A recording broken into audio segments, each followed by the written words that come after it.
On a appris dans le cours précédent à résoudre des inéquations et il y a une extension de ça qui est assez fascinante. Ce qu'on sait faire avec facilité, c'est ce qu'on appelle les inéquations du premier degré. Ça s'appelle comme ça parce qu'en général, il y a une seule fois du x dedans. Donc on dit que c'est, mettons par exemple, moins 3x plus 2, disons supérieur ou égal à 0. C'est une inéquation, donc on sait bien la résoudre, donc on y va. Ça fait moins 3x supérieur ou égal à moins 2.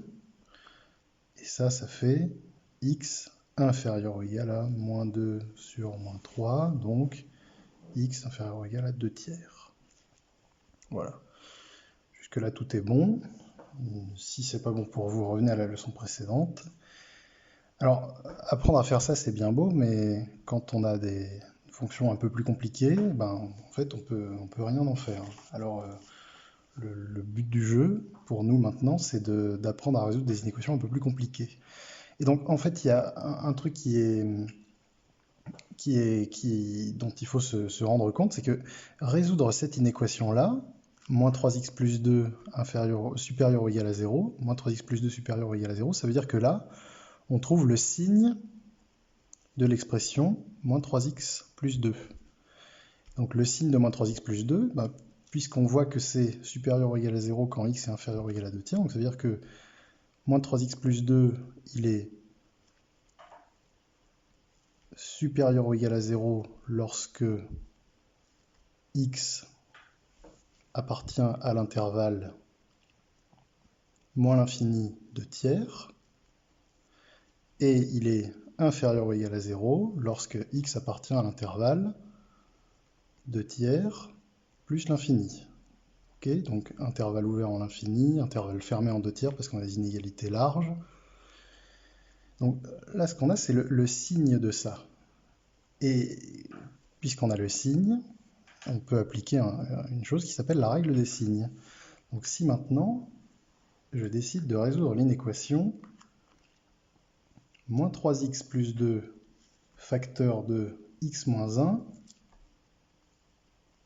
supérieur ou égal à 0. Donc ça, je connais son signe. Par la même méthode, ça, je peux connaître son signe.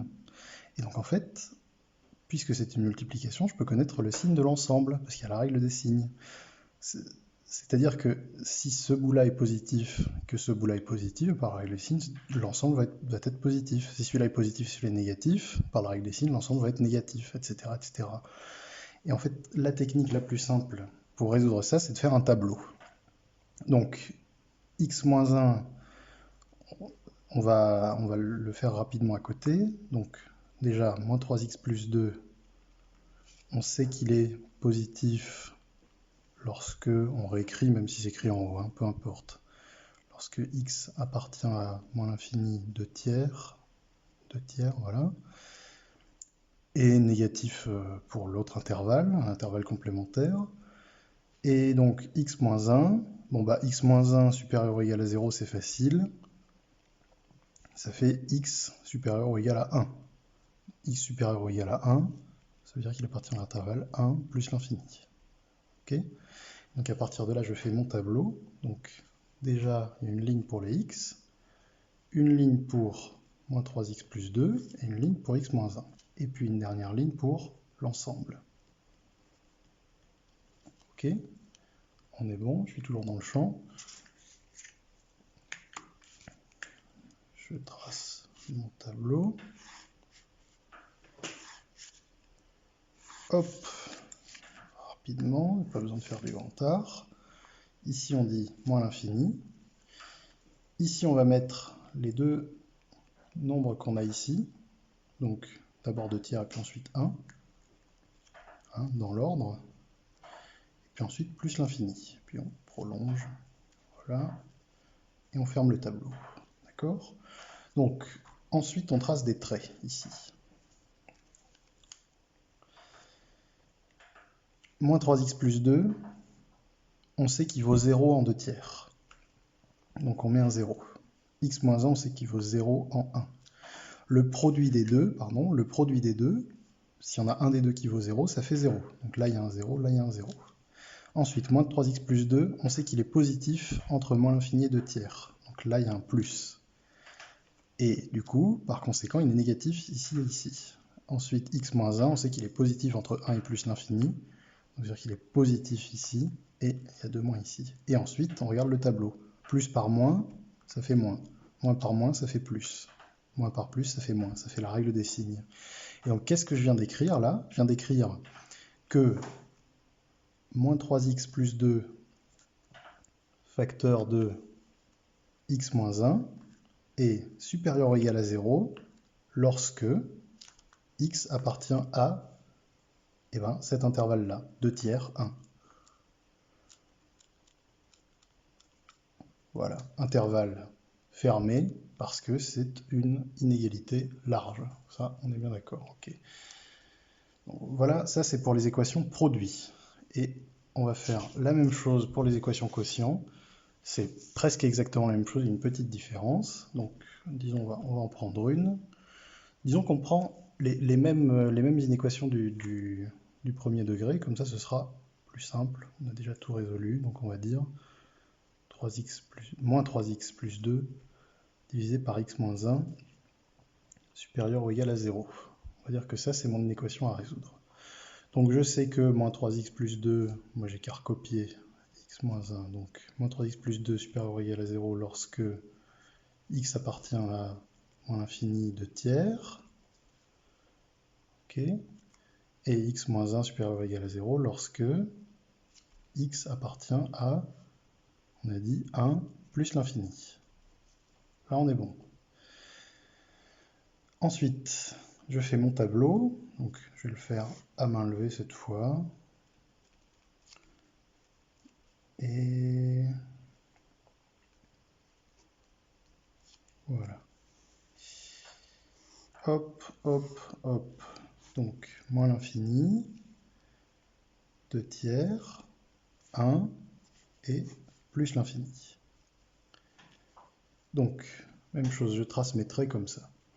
La seule différence, elle se situe ici, quand je cherche les zéros. Donc, moins 3x plus 2, il vaut 0 en 2 tiers, pas de problème. X moins 1, il vaut 0 en 1. Est-ce que là, il n'y a pas de problème? Eh bien si, en réalité, il y a un problème. Parce que x moins 1 est le dénominateur de la fraction, donc il n'a pas le droit d'être égal à 0. Donc c'est-à-dire que pour la fraction, au lieu de rajouter un 0, je vais mettre une double barre, comme ça, pour montrer que c'est une valeur interdite.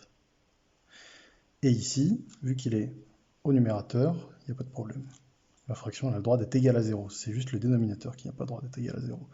Et ensuite, je recopie mes choses, donc plus, moins, hein, plus, je rappelle, parce qu'il est supérieur ou égal à 0 entre moins l'infini et 2 tiers.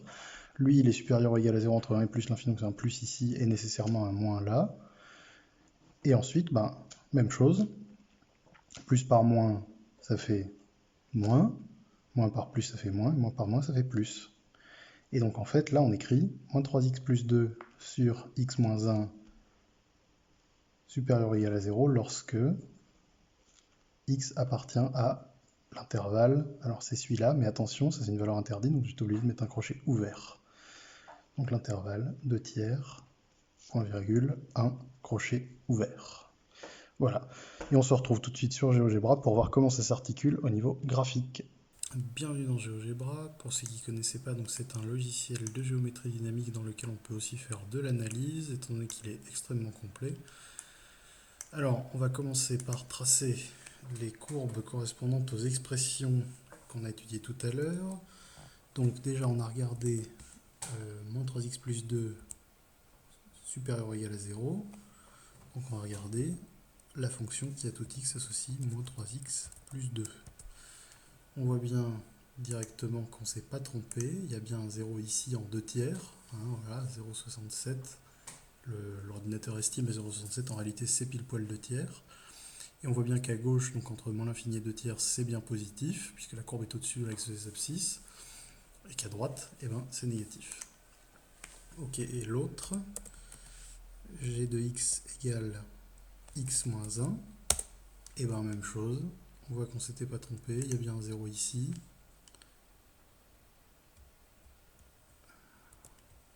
On voit qu'on ne s'était pas trompé, il y a bien un 0 ici en x égale 1. Et on voit bien qu'à gauche c'était négatif et qu'à droite, donc entre 1 et plus l'infini, c'était positif. Jusque là, tout est bon. Dernière chose avant de passer à la suite, on voit bien pourquoi je disais tout à l'heure que puisque c'était un plus là, c'était nécessairement un moins après? Eh ben, parce qu'en fait, ces courbes-là qui sont des courbes du premier degré, puisque ce sont les expressions du premier degré, eh ben, ça correspond à des droites affines, puisqu'il y a donc eh ben, une pente et une ordonnée à l'origine, ça correspond forcément à des droites affines, dans les deux cas. Donc ça veut dire que si elle rencontre cette droite affine, si elle rencontre l'axe des abscisses, ben, c'est forcément pour changer de signe. Elle n'a pas le choix. Si elle était positive, qu'elle devient nulle, ça veut dire qu'après, elle sera négative. C'est forcé, c'est comme ça. On passe à la suite. Donc, le produit des deux. Donc, f de x fois g de x. Voilà ce que ça donne. Une belle parabole. Pour ceux qui ne savent pas encore ce qu'est une parabole, je vous invite à attendre le cours suivant. Cette parabole, on voit qu'elle est bien égale à 0 dans les deux points où mes deux droites étaient égales à 0, donc ça c'est bon. On voit bien qu'elle est négative à gauche, négative à droite, et positive au milieu, donc ça aussi c'est bon. On voit bien que donc ici, mes deux droites sont en dessous de l'axe des abscisses, les deux à la fois, donc ça fait deux fois négatif, et donc le produit des deux est positif. Très bien. J'enlève ça, et on peut faire le quotient, donc on va faire f de x divisé par g de x. Alors déjà, la première chose qu'on voit, c'est que ça fait bien 0 en x égale 2 tiers, mais on voit pas grand chose d'autre. Alors on va avoir le réflexe de dézoomer, et on voit que ça fait une belle hyperbole. Et évidemment que ça fait une belle hyperbole, parce que c'est une fonction quotient. Donc ça fait forcément une hyperbole. Et pour la valeur interdite de cette hyperbole, c'est bien 1. On voit bien que c'est là où il y a l'asymptote verticale, en x égale 1. Et il y a une asymptote horizontale en y égale moins 3, on va s'en servir dans une seconde.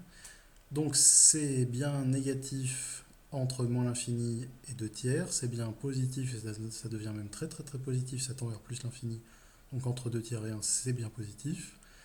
Et entre 1 et plus l'infini, c'est bien négatif, et ça ne deviendra jamais positif, étant donné qu'il y a cette asymptote horizontale en y égale moins 3, ça ne pourra jamais dépasser moins 3, donc a fortiori, ça ne deviendra jamais positif. Voilà comment ça s'articule au niveau graphique. Bon courage pour les exercices et à bientôt.